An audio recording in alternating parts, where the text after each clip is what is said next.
Welcome to The Favorites, the podcast presented by Bet365. We are part of the Action Network. I am Chad Millman, Chief Content Officer of the Action Network. We are beginning our series of division previews for the next 8 episodes every Tuesday, every Thursday. We are all football from now until the end of the Super Bowl. Come the first Sunday of the NFL season, we will be going Tuesday, Thursday, Sunday. Me and my BFF, my companion, my compadre, professional bettor, Simon Hunter. Hello, Simon.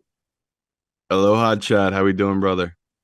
Dude, you don't sound good. I'm good. I'm in Hawaii. I'm living the dream, my man. Well, did you have any nightmares last night? Why do you want to talk about this? People don't want to hear about my shortcomings. They do, because it's freaky, and because when you said it, and you'll explain it, Matt Mitchell said it happens to him, and these things have never happened to me. You've never been abducted by aliens, Chad? Well, that's different than what happened to you. Apparently it's not. That's what I looked up, sleep paralysis, and that's a lot of people recurring things. They get abducted. Luckily, I've never been abducted. But yeah, Chad's referring to I have this weird thing where I'll wake up, I'm still asleep, but I think I'm awake, and you see stuff, which is what Chad's referring to. And I unfortunately have a fear of spiders. I know it's probably the least manly thing. I'm actually getting better. I'll say this off the top. I'm getting better at it, but I'm in Hawaii, and if you don't know, there are just massive insects here, and it's weird. The number one thing I'm scared of here is centipedes. I don't know if you've ever read about the Hawaiian centipede, Chad, but it is a little bastard. If it bites or stings you, it hurts like a mother. And they're about 6 to 7 inches long, so they're pretty damn big. But that's besides the point. Yeah, I basically rolled over, and I saw a giant spider on my wall. So in a true manly fashion, sprinted out of the bedroom, closed the door behind me, and then took me about an hour to get the courage to go back into said room with basically like a spray to kill the spider. And I couldn't find it, and that's when I realized I probably just made it up in my own dream. So I went to bed at, I would say, 1 a.m. after the Women's World Cup ended, and I woke up at 5 a.m. So, a nice little 4 hours of sleep before joining you on this lovely podcast. You know what I love? I love how you share your vulnerabilities on the show. Because you are the opposite of someone. You are like 6'3", and you are strong, and you're a professional bettor who, like, that is a hard job, and it can be a scary job, and yet you're still willing to come on and talk about love won, love lost, fear of spiders, your Pikachu cards. It's beautiful. That's true. Yeah, I don't know. I told you, I think the scariest part of my job will always be handling a lot of cash. Like going with a lot of cash to a sports book will always be the scariest. But I'd rather do that a million times over than to even have to deal with one little spider. So let's let you know where I stand, where I'm at with spiders, Chad. Well, you know what's not scary? Thinking about talking to our very good friend of the show, former Action Network colleague, new betting analyst for Matthew Berry's Fantasy Life. I get the newsletter. It's really good. I'm excited that Matthew Freedman is going to be coming on the show, and we're going to preview the NFC West. It's going to be the first division preview we're doing. As a reminder, the Favorites podcast is proudly presented by Bet365, the world's favorite sportsbook brand. Sign up with promo code ACTION to get Bet365's exclusive sign-up offer. Bet $1 on any game and get $200 in bonus bets. Must be 21 or older. Offer is available in Colorado, New Jersey, Ohio, Virginia, and Iowa. Gambling problem? Call or text 1-800-GAMBLER. Matthew Freedman, I feel like you were just on the show before we could announce that you were officially joining Fantasy Life. Now you have joined. Tell us how great it is. Tell us everything you're going to be doing. Tell us how awesome Matthew Berry is as a boss. Yeah, the best boss I've ever had, without question. See, I knew, I Well, you set me knew. up. It's like you wanted me to go there, Chad. Yeah. We are longtime nemesis, you and I, and Yes. so even though I would say that I don't really carry that mantle anymore, whenever I come back on the show, I feel the need to assume that role, just to make sure I don't disappoint you more than anything else. I feel like you want me to come on the show and still like maintain my hatred edge. You're underestimating my continued annoyance of you and disappointment and hatred. Okay. Well, that's fine. In some ways, I feel like even that is still on brand and within keeping of what you would expect. But yeah, everything is great at Fantasy Life. I am working on a long series of articles, 32 articles breaking down all the different teams from a betting perspective entering the season. So ranking all of their different units, the individual units, power ratings for all the teams, projections for the teams, win total projections, projecting the 53-man rosters for all of the teams with notes on literally every player, players on the borderline as well. So it is a beefy process. I feel like I'm climbing up Everest doing it, but it's the most fun I've had in years. So absolutely thrilled to be in this position. The most fun you've had in, say, exactly 2 years since you left the Action Network, but that was the most fun you had until this time. I don't know if we need to contextualize it within that time frame. I would just say the most fun I've had in years. Okay. Well, I'm looking forward to getting a full debriefing on the ways in which Matthew Berry is a better boss than me. But until then, we got to break down the NFC West, the Niners, the Seahawks, the Rams, the Cardinals. There are question marks all over this freaking division. Here's how we're going to start. Quarterback, quarterback, quarterback. Because right now, we don't know Kyler Murray's status. We don't know Matthew Stafford's status. We're hoping Brock Purdy is ready to go. But like, other than that, it's only Geno Davis Geno Smith and the Seahawks, who we know for a fact who their quarterback is. Freedman, how are we handicapping this? I mean, I'm going to assume that Matthew Stafford is close to the Matthew Stafford that we saw in 2021. That, what we saw last year was a guy who, had arm issues. He's rested now. He comes back. The question is, can he stay healthy? But I think at the beginning of the season, he's fairly close to 2021 Matthew Stafford. Brock Purdy, I think, the main question with him is not so much the elbow stuff, because he's already returned to action. He's somewhat limited, 2 days on, 1 day off, but it's a very positive step that he's already out on the field, taking snaps, going through his reads, doing all of the stuff. Like the days that he's on, he's fully on. So that is very encouraging for him. I think the question isn't so much, is he going to be the week 1 starter, but is he going to be the guy that we saw the first 7 games that he started last year when he was healthy? Now, like on the one hand, he's a 7th rounder, like Mr. Irrelevant.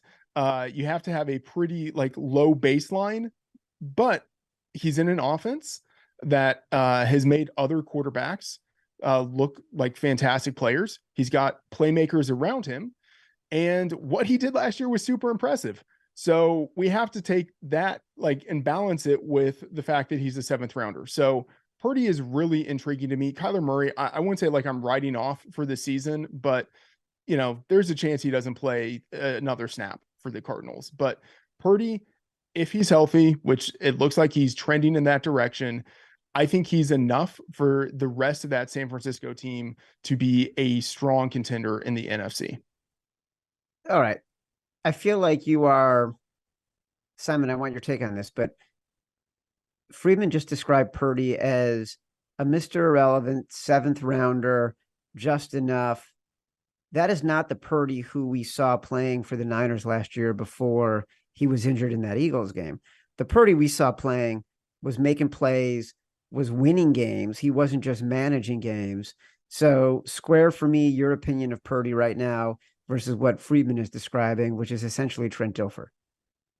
I mean, that's what he is. It feels like Purdy's that ex-girlfriend with all those red flags, but you're like, well, that one time she was really nice to me and like took care of me when I was sick. That feels like what Brock Purdy is, where it's like, yeah, he had that incredible run, but we kind of saw who he was, right? When the defense is really prepared for him in the playoffs. Like, it's just, there's a reason he was a 7th-round pick. And I love what Shanahan's doing, which is he's giving the guy his loyalty of being what Freeman just talked about. It's like, this guy got us to that point. He deserves to be the starter. Man, that's a tough pill to swallow. And they've invested so much into Trey Lance, right? They gave him multiple first-round picks. They moved up in a draft to take this kid, and now they're showcasing him to trade him. It feels like that's kind of what they're doing here, right? Because they're already saying Purdy's the guy. They're giving him all first-team reps right now. So to me, I don't like the mojo, Chad. This is one of these things I'm going to knock on the 49ers right now. I don't really like what I'm feeling or hearing out of camp with this. But to me, Shanahan's in a great position. He's got 3 quarterbacks that he likes. So he likes Purdy, he likes Trey Lance, he likes Sam Darnold. That's a good spot to be in because I don't know how this Purdy thing is going to work out. Like, he's coming back.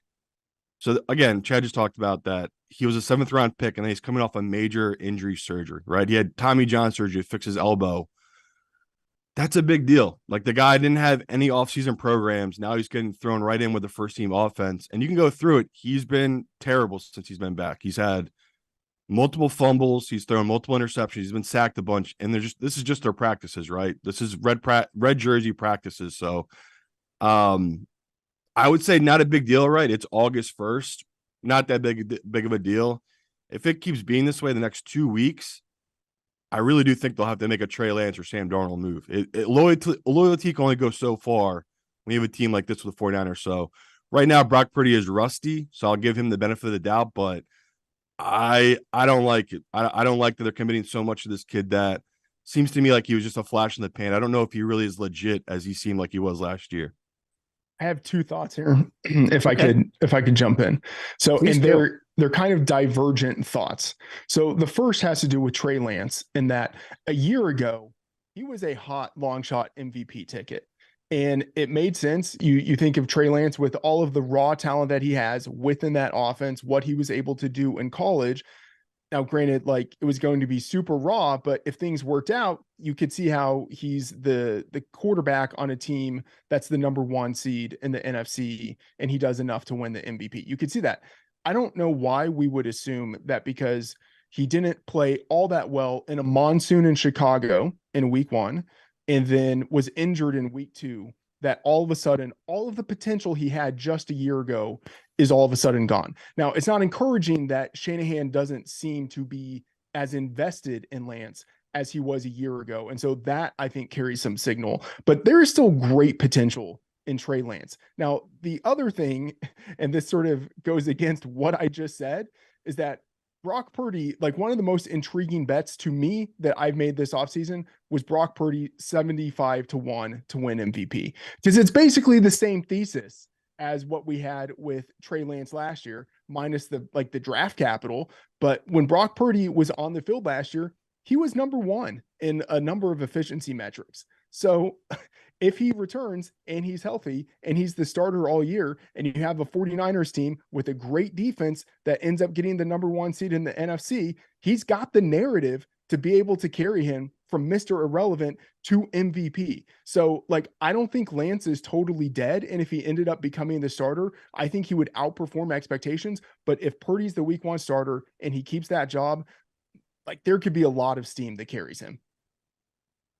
The 49ers right now are minus 175 to win the division.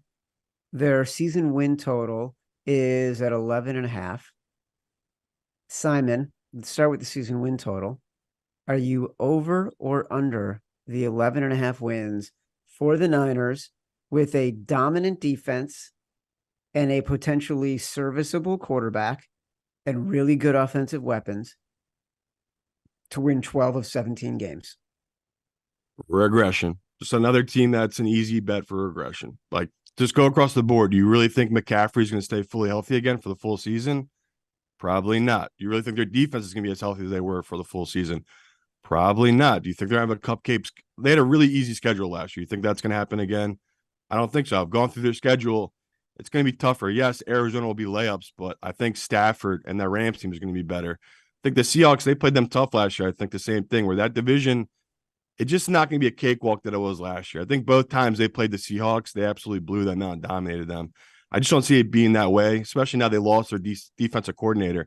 He's now the head coach down in Houston. So, I wish I'd come here and just say it's all roses for this 49ers team.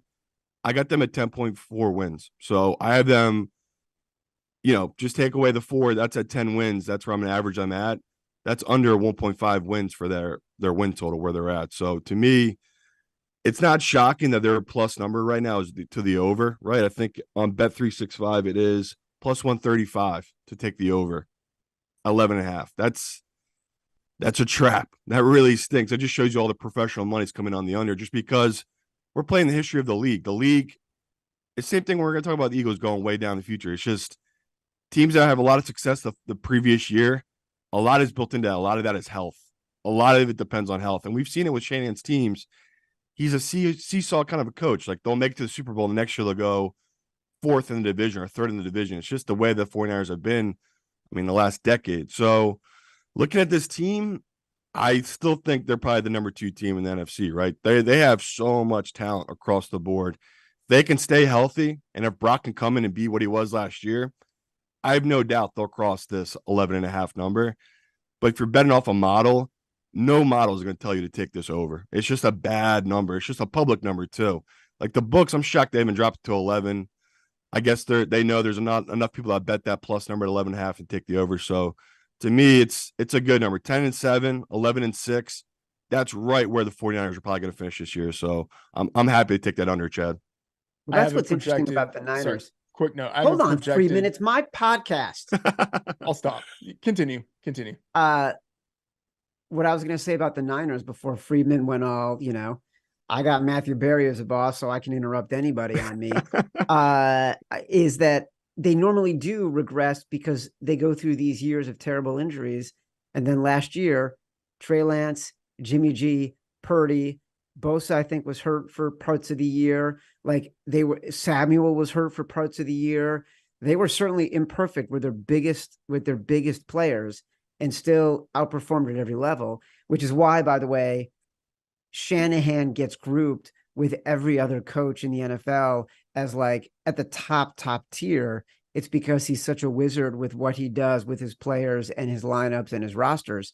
So it's hard to bet against the Niners at 11.5. I know what you're saying, but if you're going to be the second best team in the East, you're getting to 12 wins.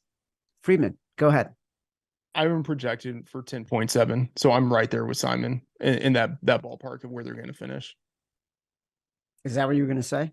Yes, that's exactly what I was going to say. All right.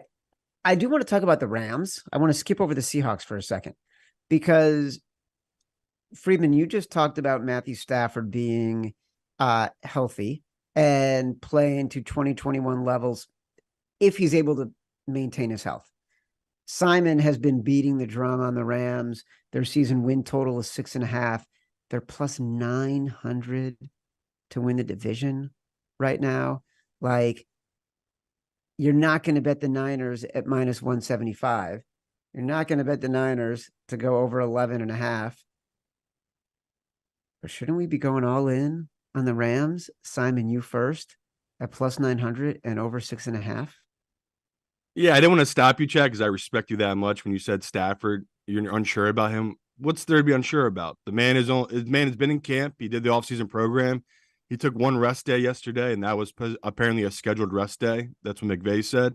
And he won't be taking any more days off the rest of the preseason. So, to me, Stafford, again, guys can lie and they can BS, but he looks healthy. He's been talking to me, and he said this is the best he's felt since that Super Bowl preseason run, where his body's right. He got everything taken care of in the offseason. I know people ask about this stuff. Guys, I don't have a model that can talk about what a guy's off season is like, and a model that can predict the drama going in his own life. I know his wife's cancer came back. That's a big deal. And I feel terrible for Matthew Stafford and his family. I don't know how that factors into what I'm doing here. So when people ask about that stuff, like, don't you feel weird back in the Rams and he's all this stuff going off the field? He's dealt with this. Him and his wife have been through a lot of turmoil in their life. So to me, I don't really put any weight into that. When I look at this team just on paper, all the red flags, all the question mark is going to be on the defense. They have a lot of young talent on the defense.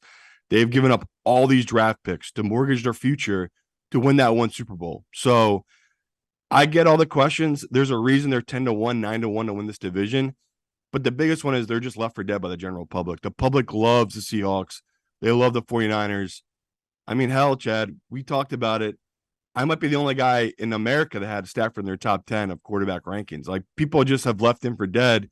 He won a Super Bowl not even 2 years ago. It is bizarre, but that's just the way it is in football. It just, people move on really quick, and they always like the new toy.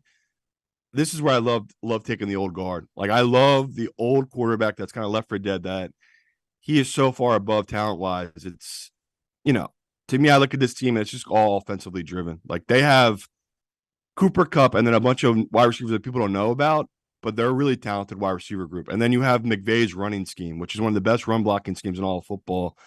I love that on the offensive side. The big question mark is the defensive side, but we're not paying for that. Like, literally, I can't stop betting the over 6.5, and I can't stop betting their divisional future. It's just really good value on a team that they had 6 wins last year, Chad. This team had 6 wins last year with Baker Mayfield coming off a Super Bowl hangover, all that BS. They still somehow got the 6 wins last year. So to me, this is classic, dumb public. They'll bet this under. They'll be all in on the Seahawks. They'll be all in on the 49ers. And I'll just take this number in the sense that we already talked about, Chad. They start the season at Seattle and then at home against the 49ers. Guarantee you, if they go 2-0, the Rams, they will go from 10-1, 9-1 divisional odds to maybe 300-1 to 4-1. It's just, that's a big drop. So that's just, to me, it's an easy value play. Like, there's rare opportunities where you get a really easy value play on a veteran quarterback, and this is one of them. This is one of these where the money's dictated this number. Again, I'll talk to plenty of bookmakers. It's just all Seahawks money in this division, and then it's all 49ers money, right? So to me, feels gross, Chad. Doesn't feel good betting on this Rams team, just because I think Freeman alluded to it a little bit of, he could be traded, Stafford. That is a real thing. They tried to move him in the offseason. Apparently he stepped in and said he didn't want to be traded. And like he said, that's good to be wanted by these other teams, but it's just gone too far the other way, this Rams hate, right? They still have Aaron Donald as the anchor of that defense. They still have Stafford and Cooper Kupp on that offense. I think there's too much doubt with McVay right now with this team. And it just doesn't make sense to me, Chad. 6.5 on a team that got 6 wins last year. It's too low, but then you look at the numbers and the public are betting this under. They're taking this under just because they think this team isn't that good. So I'm going to take the over. I'm going to take the divisional odds, and it's an easy position that if they do go 2-0 to start the year, then I come back on the other side, I'll take the 49ers, because the 49ers right now, would you say they were, Chad, minus 175 for this division? Minus 175. I wouldn't take it at that price. So to me, it's a nice playback of, okay, say the 49ers do start 1-1, they lose that second game to the Rams, you'll be able to get a nice buyback on this 49ers team if that's what you want to do. So, yeah, I'm just like the Jaguars last year, Chad. I definitely think the Rams are one of these teams I'm all in on this upcoming season. Rams plus 105 over 6.5 at Bet365 right now. Simon, if Freedman doesn't speak specifically to a question I have, I'm going to come back to you. But Freedman, in the spirit of Jack German, Los Angeles Rams, what say you? I will agree with basically everything Simon said, except one thing. I don't think he's taking it far enough. Wow. If the Rams are actually good enough to win the division at 9-1 odds, and I'll say I haven't projected for 6.9, so I do like the over a little bit, even though I'm a pessimist. I would never actually bet the over on almost any win total. But if we're thinking about the wide range of outcomes that this team has, if they are good enough to win the division, that means that Matthew Stafford is healthy. Cooper Kupp is healthy. Sean McVay is locked in and living life. And you probably have a defense that is anchored by Aaron Donald playing at near peak form with a lot of young guys who have stepped up. And you have a defense that right now I'm ranking them number 32 in the league, right? But that's like the base case, worst case scenario. If they're better, even if they're just a little bit better and they get some youth enthusiasm here, they could be middle of the road. And at that point, you have a Super Bowl type of offense with a good enough defense. What's stopping them from getting to the Super Bowl at that point? If they are good enough to win the division, what is stopping them from reaching the Super Bowl? So I would just say bet them to win the NFC, and honestly, bet them to win the Super Bowl. 66-1 at Bet 365. I would bet that. Working for fantasy life, living in a fantasy. That's Matthew Freedman in a nutshell. What I wanted to ask Simon about was, what do we think about the offensive line for the Rams, which was atrocious last year? Has there been enough of an improvement that we think it can help the Rams do what we need to do? We're talking all about the offense, but we're talking all about skill positions. And you have said many, many times on this show, what you grade highest when it comes to thinking about teams and their value, offensive line, defensive line. Yeah, definitely not the strongest suit of this team. I think I'd have to go through. I'm pretty sure I had them anywhere from 22 to 18. So they're in that range of, they're not as terrible as people think they were last year, but they're definitely not as good as I would hope they would be. So definitely an issue when you got a guy like Stafford back there that, was taking a lot of hits last year. That's obviously what helped break him down before he sailed off in the sunset last year. So I'm right there with you, Chad. That's definitely a big, big, big negative towards me, but it's the McVay factor. Like, if they do have a weak offensive line, McVay will design his offense around that. That's what makes him so special. So a lot of stuff that, I'm going to go through here in preseason and learn more about their offensive line. But as we stand here right now, that is a big question mark to me, is their offensive line, how they're going to perform this year.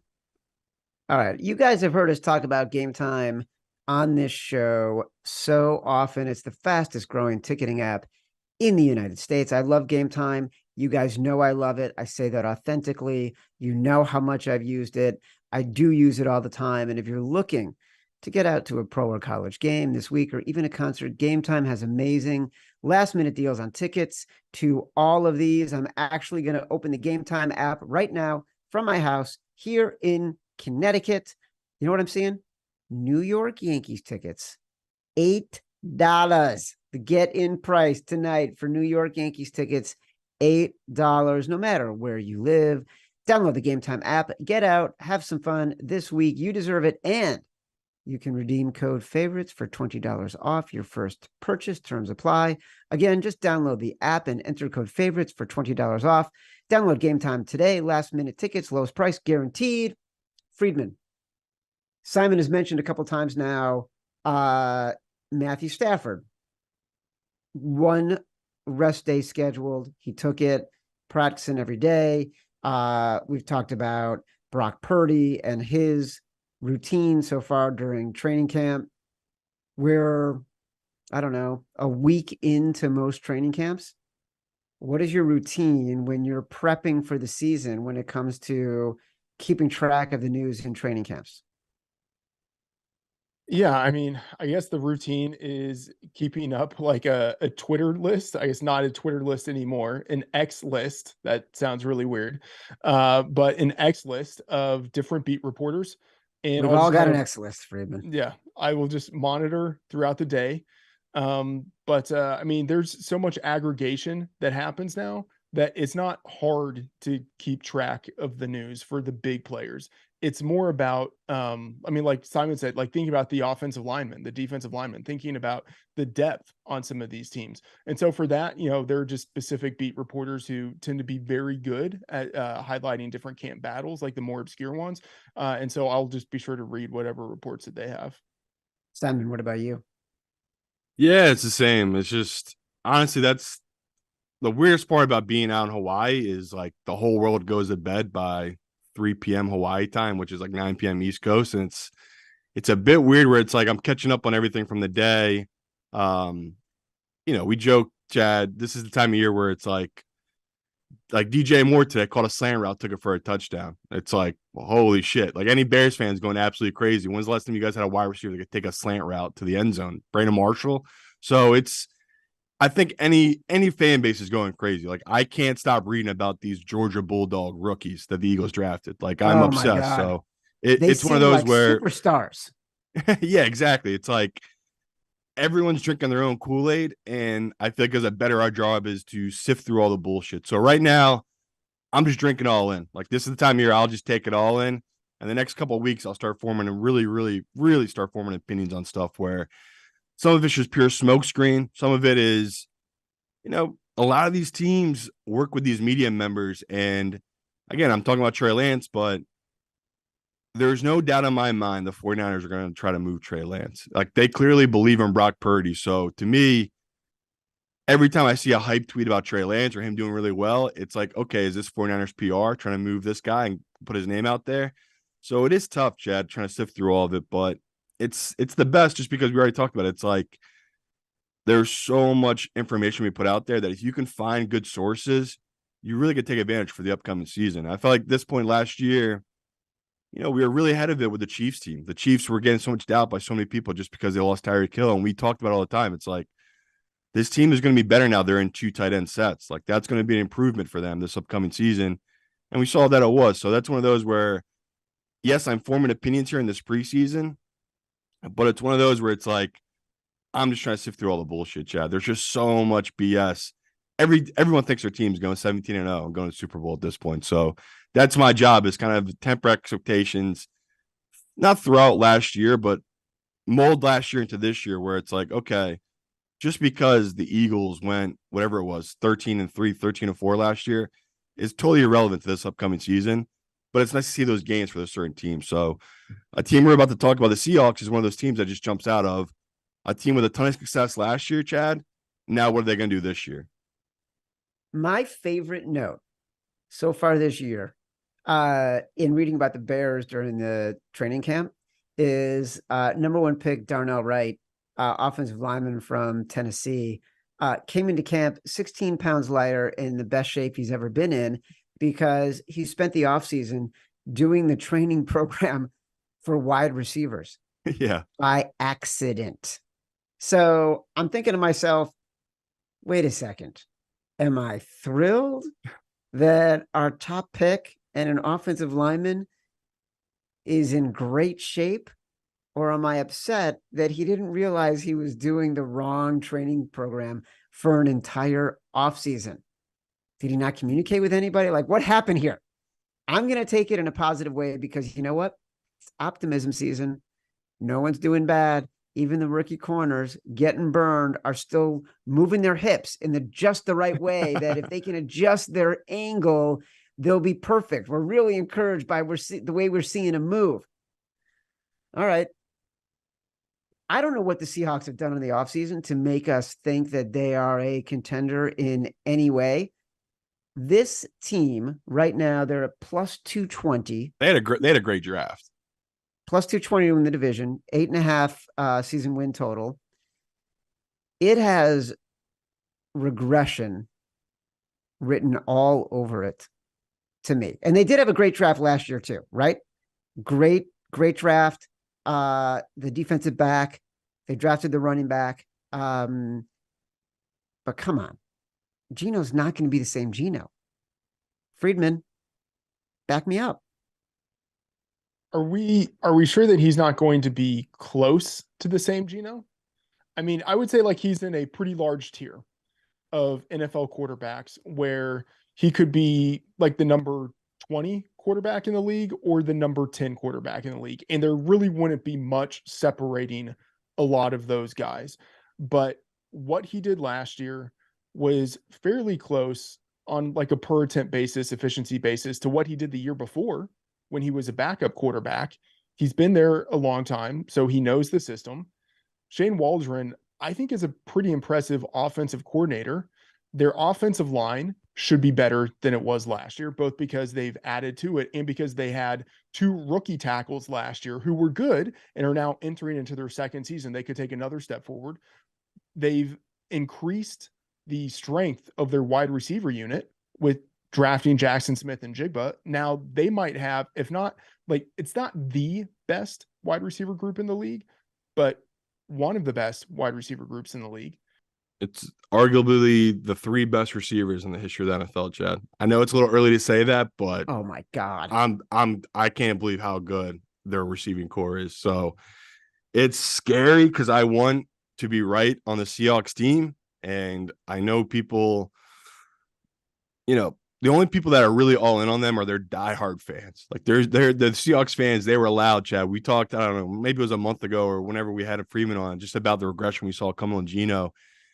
And all their fans are just coming back saying, well, how are they going to regress when he has another weapon to this receiving core? And that is fair. It's a rare position of a team really did dominate the draft, Chad. It is. We saw last year with the Jets, right? We expected a lot of not bad play from the Jets, but we just had no faith in Zach Wilson. And we were like, we don't want to take too much from that draft class, right? Sauce came out, became an all-pro, and that really changed that whole dynamic on that defense. And I have no idea how good this Ohio State kid is, right? He could be a total flop, and maybe I'm overblowing this.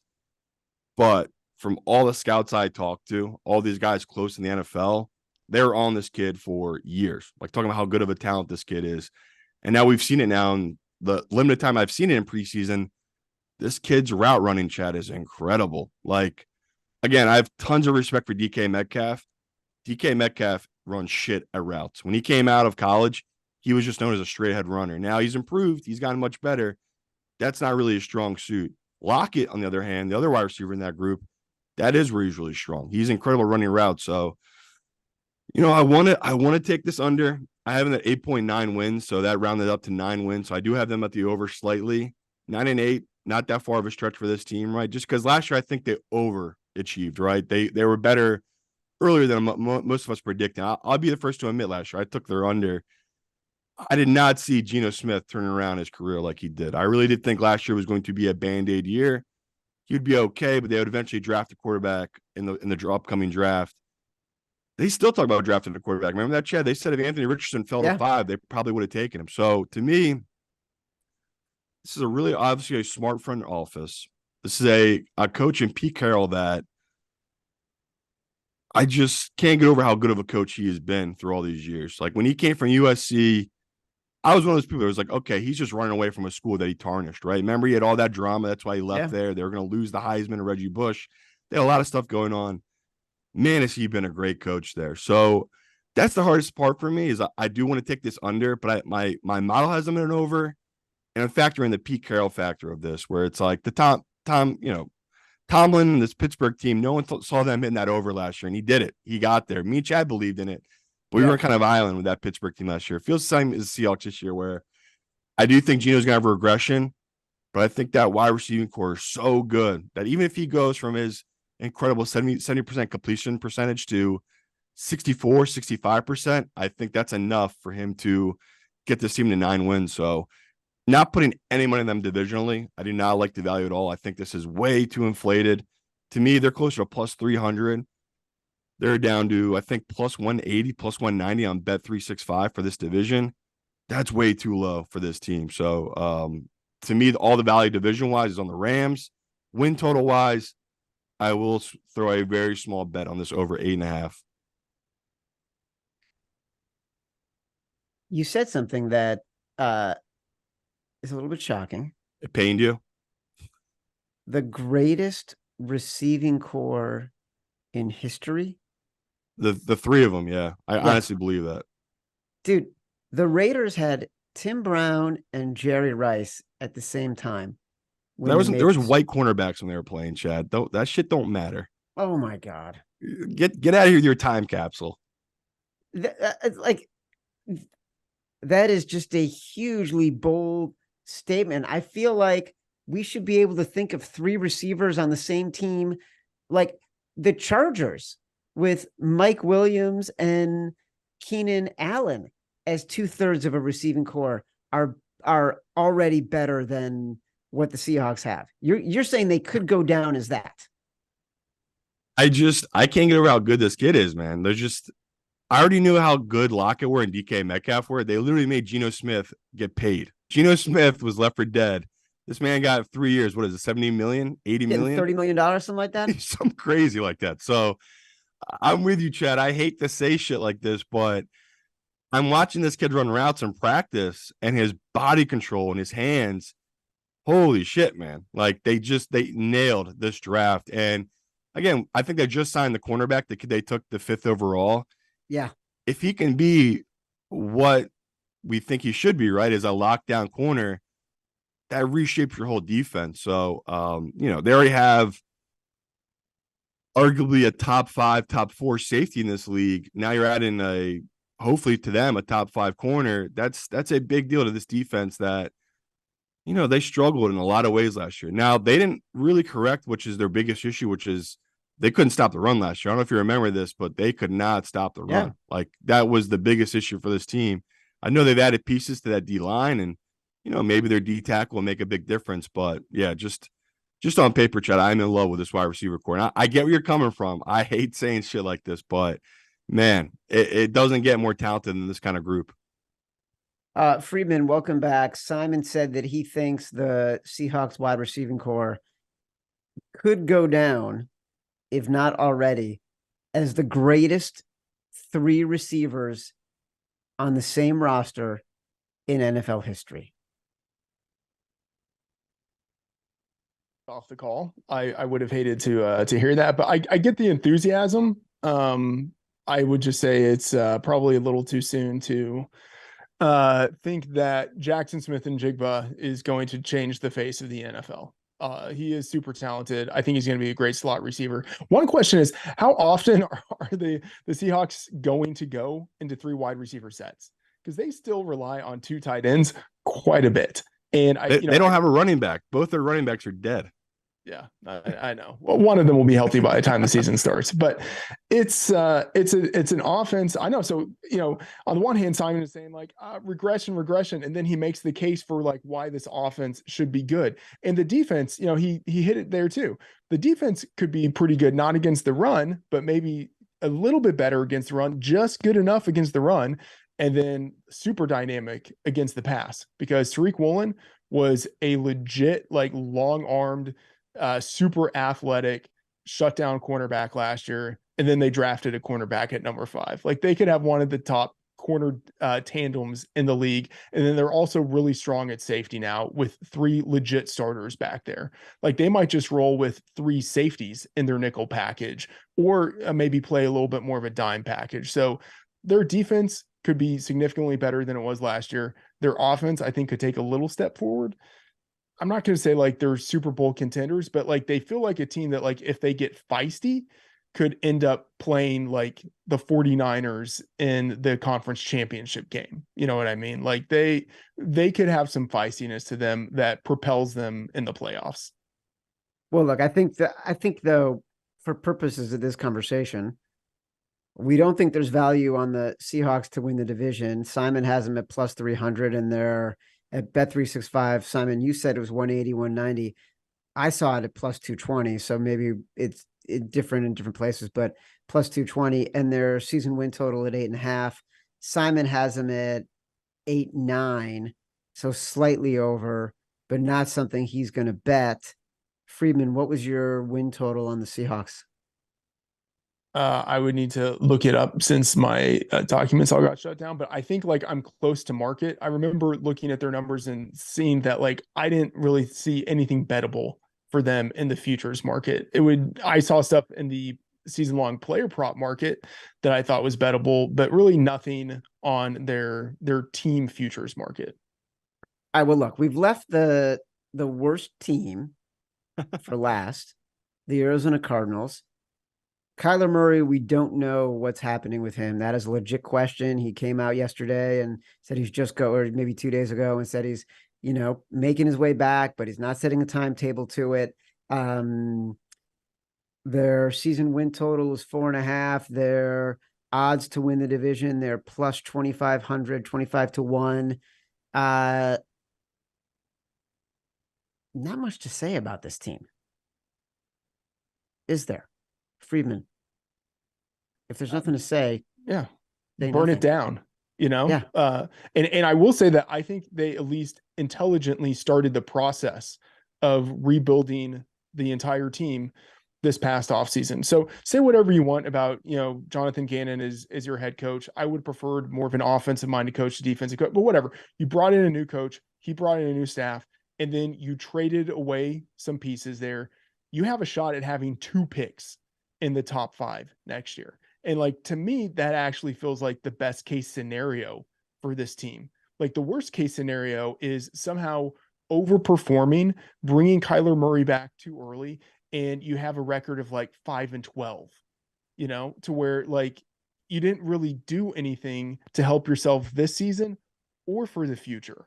So I will be curious to see how it is that they implement the rebuilding during the season.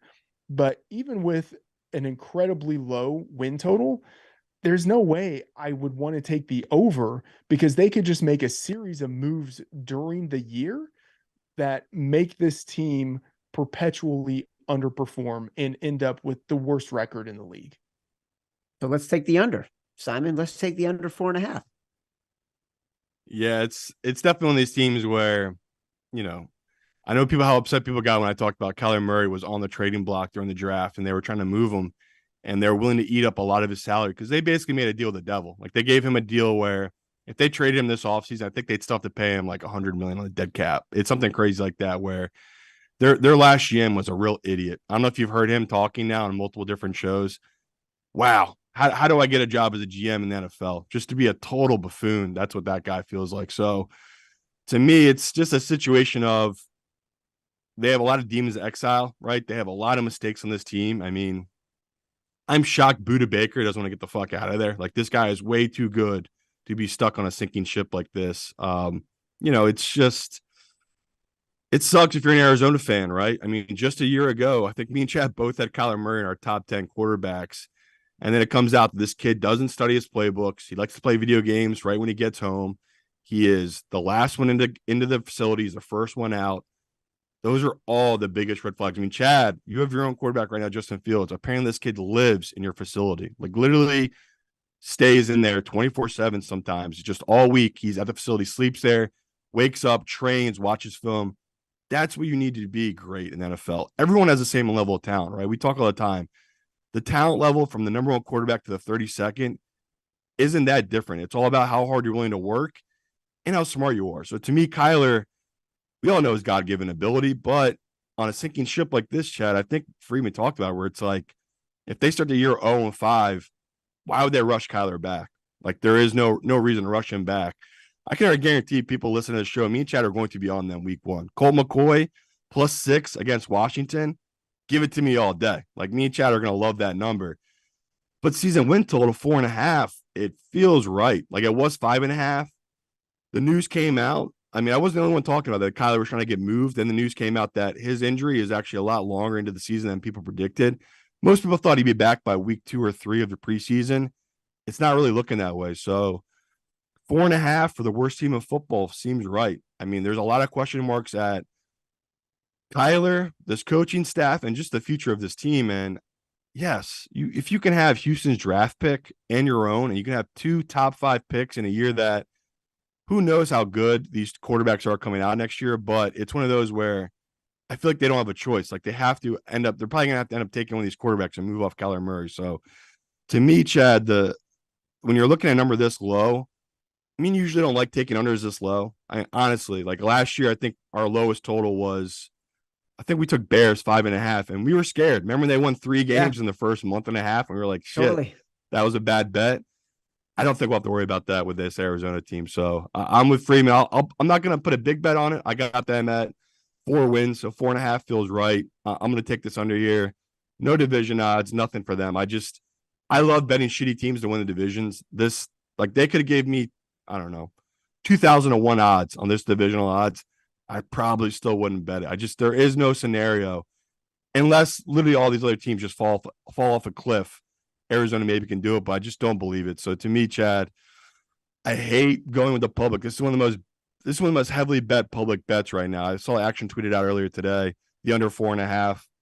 I'll do it, Chad. I'll join the public and I'll take the under 4.5. It just feels like the right number for a team that just has no identity right now. We did bet the Texans under 4.5, I think last year or 2 years ago. And we cashed it. And yes, we talked about the Cardinals as well as the Steelers, and I think the Browns as three of our favorite week one bets. You can check those out in the Action Network app. Follow me, Simon. You can follow Simon. You can also follow Matthew Freedman in the Action Network app. He's got a lot of followers. He's got like 100,000 followers. He has one of the biggest followings of anybody in the Action Network app. I think it's only Stuckey has more followers. Only Stuckey. You can see all of our week one bets that we've already made in the Action Network app. This has been the NFC West division preview. I will summarize. We like the Niners under 11.5. We like the Rams at plus 900. We like the Rams over 6.5. We're going to take a little flyer, a little taste of the Cardinals under 4.5. We're going to avoid the Seahawks altogether. As a reminder, the Favorites podcast is proudly presented by Bet365, the world's favorite sportsbook brand. Sign up with promo code ACTION to get Bet365's exclusive sign-up offer. Bet $1 on any game and get $200 in bonus bets. Must be 21 or older. Offer is available in Colorado, New Jersey, Ohio, Virginia, and Iowa. Gambling problem? Call or text 1-800-GAMBLER. For Matthew Freedman, Fantasy Life betting expert, check him out in the Fantasy Life newsletter. He's going to be sending along tons and tons of detailed betting analysis. Simon Hunter, my co-host. I am Chad Millman. This has been the Favorites presented by Bet365. We are part of the Action Network. Download from Spotify, Apple Podcasts, wherever you get your podcasts. Rate, review, subscribe, leave us 5 stars, say whatever you want. Feedback is a gift. Until next time, which is Thursday for our next division preview. Love you.